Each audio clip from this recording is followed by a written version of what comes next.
በሱዳኑ ጦርነት የሚዋጉት ኢትዮጵያውያን ምን ያህል ይከፈላቸዋል?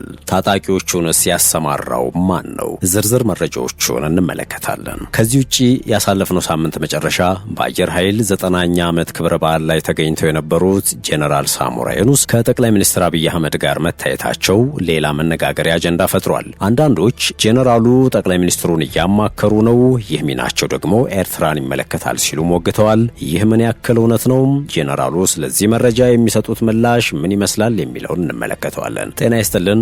የሰዓቱ መረጃ ቅኝታችን እነሆ ሰዓቱን ጠብቆ ተጀምሯል። በመግቢያችን ላይ ያነሳ ነው አበይት ነጥቦችን ነው። ዝርዝር መረጃዎቹን ደግሞ እንደሚከተለው እናጋራችሁ።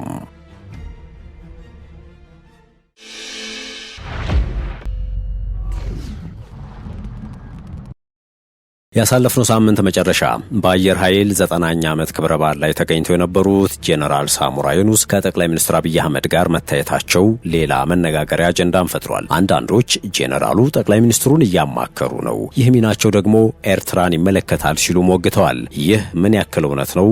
ጄኔራሉ ስለዚህ መረጃ የሚሰጡት ምላሽ ምን ይመስላል ለሚለው ተከታዩ መረጃችን ምላሽ አለው። በኢትዮጵያ አየር ኃይል የ90ኛ ዓመት የምስረታ ክብረ በዓል ላይ የተገኙት የኢፌዴሪ ጠቅላይ ሚኒስትር አብይ አህመድ ያሰሙት ንግግርና የተገኙ እንግዶች ከአየር ኃይሉ ዝክረ በዓል ባለፈ ሌላ መነጋገሪያ አጀንዳ የፈጠረ ነበረ። በክብረ በዓሉ ላይ ሌተናንት ጄኔራል ጻድቃን ገብረትንሳኤን ጨምሮ የቀድሞ የኢፌዴሪ መከላከያ ሰራዊት ጠቅላይ ኤታማዦር ሹም የነበሩት ጄኔራል ሳሞራ የኑስ መገኘታቸው አዲስ የኃይል አሰላለፍ እየተፈጠረ ነው በሚል ብዙዎች እንዲተረጉሙት ምክንያት ሆኗል። በኢትዮጵያና ኤርትራ መካከል ያለው መካረር መልኩን እየቀያየረ ቀጥሏል። በዚህ ክብረ በዓል ወቅትም ጠቅላይ ሚኒስትሩ ስም ሳይጠቅሱ ኤርትራን ጎንትለው ነበር። ይህ የጠቅላይ ሚኒስትሩ ንግግር የኤርትራው ፕሬዝዳንት ኢሳያስ አፈወርቂ አብይና መንግስታቸውን በተራ ቃላት ጭምር የወረፉበት የፈረንጆቹ አዲስ ዓመት ቃለ ምልልስ ከተሰራጨ በኋላ የተደረገ የመልስ ምትም ይመስላል።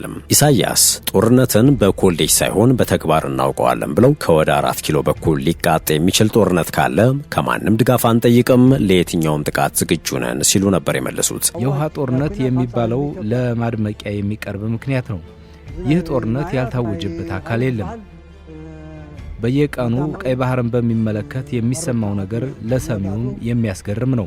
ጠቅላይ ሚኒስትር አብይም ለዚህ ንግግር ነው አንዳንዴ የምትስቱ ቁማችሁ የቀራችሁ ወደፊት መራመድ የምትቸገሩ ሱ30 ጂ10 ወይም ከዚህ ያለፉ ቴክኖሎጂዎች ሲጠሩ ይሄ ደግሞ ምንድነው ብላችሁ ግራ የሚገባችሁ አሁንም ሚግ 21 ላይ ያላችሁ ሀገራት ደጋግማችሁ እንድታስቡ ሲሉ አስጠንቅቀው የነበረው አሁንም ሚግ 21 ላይ ያላችሁ ሀገራት ደጋግማችሁ እንድታስቡ የሚያስፈልገው ኢትዮጵያ ትናንትና ላይ የቆመች ሀገር አይደለችም። ይህ መድረክ ለኤርትራ ግልጽ መልእክት የተላለፈበት ነበረ። በጸረ ሻዕቢያ አቋማቸው የሚታወቁት ከ1987 በኋላ በተደራጀው የሀገር መከላከያ ሰራዊት የመጀመሪያውና ሁለተኛው ኤታማዦር ሹሞች ሌተናንት ጄኔራል ጻድቃን ገብረትንሳኤና ጄኔራል ሳሞራ የኑስ መገኘታቸው ለሴራ ንድፈ ሐሳብ የተመቸ ሆኗል። በተለይም ጠቅላይ ሚኒስትር አብይ እነዚህን የቀድሞ ኤታማዦር ሹሞች በዚህ በዓል ስማቸውን ማንሳትና እውቅና መስጠት ለሀገራዊ መግባባት ይበጃል ሲሉ እውቅና መስጠታቸውና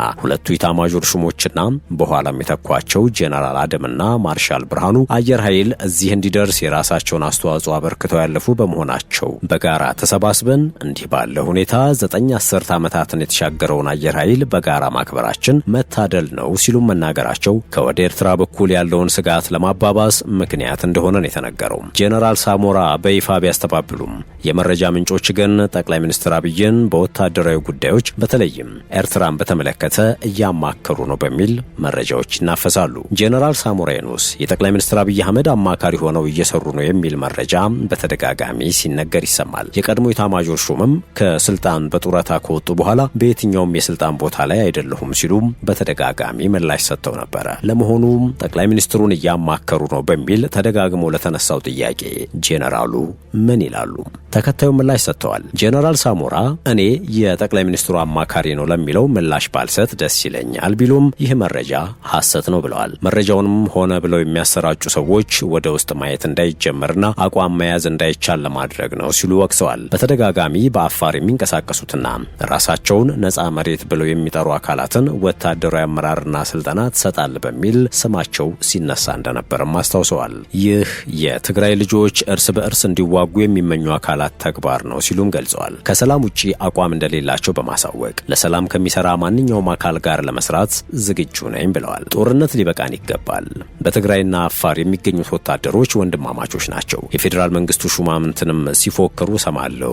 ለምን ጦርነት ይበቃናል? በእኔ ዕድሜ እንኳ 3 ጦርነት ተካሂዷል ሲሉ ነው የሚናገሩት። ሲዘረዝሩትም ቀዳሚው የትጥቅ ግጭቱ ነው፣ ቀጣዩ የኢትዮ ኤርትራ ጦርነት ነው፣ 3ኛው የሰሜኑ ጦርነት። የዚህ ሁሉ ገፈት ቀማሽ የትግራይ ህዝብ ነው። ይህ ህዝብ ይብቃው እንጂ ጦርነት ማንንም አልበጀም ብለዋል ጄኔራል ሳሞራ የኑስ። የሚፎክሩት ሁሉም አካላት ጦርነት ውስጥ ገብተው እንደማይዋጉ አውቃለሁ፣ ወጣቱን ነው የሚያዋጉት ሲሉም ተደምጠዋል። ከዚሁ ጋር በተያያዘ ወልቃይት በጦርነት አይመለስም፣ ሰላማዊና ፖለቲካዊ በሆነ መንገድ ነው በሚል አቋማቸው የሚታወቁት የቀድሞ የሀገር መከላከያ ሰራዊት ኢታማዦር ሹም የትውልድ ዘር ሐረጋቸው ከወልቃይት እንደሚመዘዝ መናገራቸውም የሚዘነጋ አይደለም። የቀድሞ ኢታማዦር ሹም ጄኔራል ሳሞራ የኑስ ለአንድ የትግርኛ ቋንቋ መገናኛ ብዙሃን በሰጡት ቃለ ምልልስ ላይ እኔ በአባቴ ወልቃይት ነኝ ሲሉ የሰጡት ምላሽ ከሰሞኑ መነጋገሪያ አጀንዳም ነበረ። ከሰሞኑ በሚኖሩበት ሀገር አሜሪካ ህይወታቸው እንዳለፈ የተሰማውና የአዜብ መስፍን የቅርብ ስጋ ዘመድ እንደሆኑ የሚታወቁት አቶ መኮንን ዘለለው የወልቃይት ተወላጅ ናቸው። እኚህ ሰው ታዲያ የህወሓት የመጀመሪያዎቹ ታጋዮች መካከል አንዱ ነበሩ። አቶ መኮንን ለኢሳት በአንድ ወቅት ሰጥቶት በነበረ ቃለ ምልልስ ከጄኔራል ሳሞራ የኑስ ጋር በተከዜ አካባቢ ስንንቀሳቀስ በነበረበት ዘመን ታስረው የነበረው የወልቃይት ተወላጆች ላይ ግድያ እንዲፈጸም አዟል። በወቅቱ እንዲታሰሩ ተወሰኑባቸው የነበሩት እነዛ ሰዎች ክስተቱ ሲፈጠር ሻለቃ ነበሩ ያሏቸው ጄኔራል ሳሞራ እርምጃ እንዲወሰድባቸው አድርጓል በሚል መናገራቸው ይታወሳል። ጄኔራል ሳሞራ ግን በዚህ ቃለ ምልልስ አባቴ ወልቃይት ነው ሲሉ ነው የሚደመጡት። ነገር ግን አባታቸው ህይወታቸው ሲያልፍ እርሳቸው ገና የ4 ዓመት ዕድሜ ህፃን እንደነበሩና የሚያስታውሱት አንዳችም ነገር እንደሌለ ነው የተናገሩት። ነገር ግን ይላሉ ጄኔራል ሳሞራ የኑስ የቤተሰብ አባላት ማለትም አክስታቸው ከየት እንደመጡ ሲናገሩ በኋላ ሰምቻለሁ የሚሉ ሲሆን ወልቃይቴ ቢሆኑም አማራንን ሲሉ ሰምቻቸው አላውቅም ይላሉ። እኔ ሰማኋቸው አማራንን ሲሉ ሳይሆን ትግራዋይንን ሲሉ ነው። እናም እንደ ሌሎች ወልቃይቴዎች ተጋሩ የሆኑ አባት ነው የነበሩኝ ሲሉ ተደምጠው ነበር ጄኔራል ሳሞራ የኑስ። ያም ቢሆን ግን ጄኔራሉ ወልቃይት በጉልበት ሊመለስ አይችልም፣ ምዕራብ ትግራይ ሲሉ የጠሩት አካባቢም ሰላማዊ በሆነ ድርድርና የህግ ሂደት ብቻ እጣፋንታው ሊወሰንለት ይገባል የሚል አቋም ነው የያዙት። በዚህ አቋማቸው ቁጥራቸው ቀላል ከማይባል የትግራይ አክቲቪስቶችና የህወሓት ደጋፊዎች ዘንድም ተቃውሞና ቁጣን አስተናግደዋል። ጄኔራሉ በሰሜኑ ጦርነት ወቅት ከማዕከላዊ መንግስቱ ጋር እየሰሩ ነው በሚል ስማቸው በስፋት ሲጠቀስ የነበረ ሲሆን ለዚህ ውንጀላም ምላሽ ሰጥተው ነበር። መቀሌ ድረስ ሄደው በሰጡት በዚያ ቃለ ምልልስ እኔ ትግራይንም ኢትዮጵያንም ሊጎዳ ወደሚችል የሀገር ውስጥ ጦርነት አልሳተፍም፣ ሰላማዊ አማራጮች ብቻ ካሉ ግን ለመተባበር ዝግጁ ነኝ ሲሉ ነበር የመለሱት።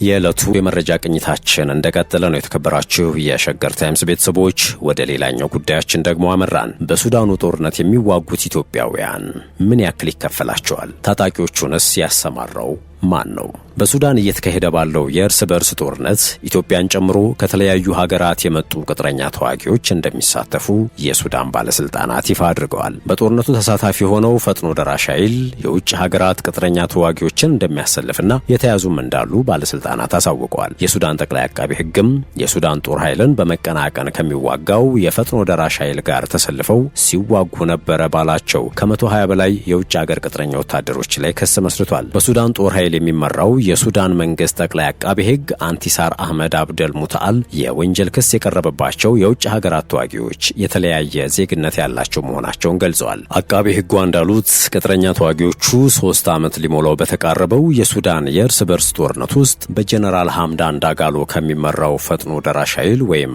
አርኤስኤፍ ጎን በመሰለፍ በመዋጋታቸው ነው ክሱ የቀረበባቸው። የሱዳን ባለስልጣናት ፈጥኖ ደራሽ ኃይሉ ከሱዳን ጦር ሰራዊት ጋር በሚያካሂደው ጦርነት ውስጥ አባላቱ ግዛቱን ለማጠናከር የሚዋጉለትን ቅጥረኛ ወታደሮችን ከተለያዩ ሀገራት እየመለመለ ያሰልፋል ሲሉ ይከሳሉ። ፈጥኖ ደራሽ ኃይሉ ከጎረቤት ሀገራት ከኢትዮጵያ፣ ከደቡብ ሱዳን፣ ከቻድና ከደቡብ አሜሪካ ደግሞ ከኮሎምቢያ ቅጥረኛ ወታደሮችን እንደሚመለምል ባለስልጣናቱ አመልክተዋል። የሱዳን መንግስት ጠቅላይ አቃቢ ሕጓ ጨምረውም የተወሰኑ የውጭ ቅጥረኛ ወታደሮች ክስ ተመስርቶባቸው ጥፋተኛ ሆነው ሞት የተፈረደባቸው እንዳሉ ገልጸዋል። ነገር ግን በቅጥረኛ ተዋጊዎቹ ላይ የተላለፈው የቅጣት ውሳኔ ተግባራዊ ስለመሆኑና ሌሎች ዝርዝር ጉዳዮችን ከመግለጽ ተቆጥበዋል። ነገር ግን በሱዳን ገዳሪፍ ግዛት የሚገኘውና ህወሓት አርሚ 70 ብሎ የሚጠራው ኃይልም ከሱዳን ብሔራዊ ጦር ጎን ተሰልፎ እንደሚዋጋም ይነገራል። በተለይም የአልቡርሃን ጦር ካርቱምን ሲቆጣጠር የህወሓት ታጣቂዎች በመርሲነሪነት ተሳታፊ እንደነበሩና በርካቶችም በፈጥኖ ደራሽ ኃይሉ እንደተማረኩ ይነገራል። ይህንን የህወሓት ከፍተኛ አመራሮች ጭምር በይፋ ሲናገሩ ተስተውለዋል። ታጣቂዎቹ $100 የሚቆጠር ክፍያ እንደሚሰጣቸው ቢነገርም አብዛኛውን ድርሻ ግን የህወሓት ጦር አዛዦች እንደሚወስዱትም ነው የሚሰማው። በሱዳን ጦር ኃይሎች አዛዥ በጀነራል አልቡርሃንና በፈጥኖ ደራሽ ኃይሉ መሪ በጀነራል ዳጋሎ መካከል በተፈጠረ የስልጣን ፉክክር በተቀሰቀሰው የሱዳን እርስ በርስ ጦርነት በ10 ሺዎች የሚቆጠሩ ሰዎች ህይወታቸው ጠፍቷል፣ ሚሊዮኖች ደግሞ ተፈናቅለዋል። ውድ የሸገር ታይምስ ቤተሰቦች የመረጃ ቅኝታችን አበቃ። በያላችሁበት ሰናይ ጊዜ።